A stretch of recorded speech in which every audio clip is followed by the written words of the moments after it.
వరుసగా మూడో రోజు దేశీయ స్టాక్ మార్కెట్ సూచీలో నష్టాల్లో ముగిశాయి. సెన్సెక్స్ ఉదయం 84,856.26 పాయింట్ల వద్ద లాభాల్లో ప్రారంభమైనప్పటికీ కాసేపటికే నష్టాల్లోకి జారుకుంది. ఇంట్రాడేలో 84,415.96 పాయింట్ల వద్ద కనిష్టాన్ని తాకిన సూచీ 120.21 పాయింట్లు నష్టపోయింది. దీంతో సెన్సెక్స్ 84,559.65 వద్ద ముగిసింది.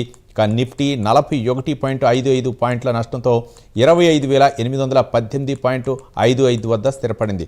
అంతర్జాతీయ మార్కెట్ల నుంచి మిశ్రమ సంకేతాలు ఉన్నప్పటికీ విదేశీ మదుపరుల అమ్మకాలు దేశీయ మార్కెట్లపై ప్రభావం చూపించాయి. Media, reality, consumer durable stock అమ్మకాల్లో ఒత్తిడిని ఎదుర్కొన్నాయి. మరోవైపు డాలర్తో రూపాయి మార్కు విలువ 90 రూపాయల 37 పైసలుగా ఉంది.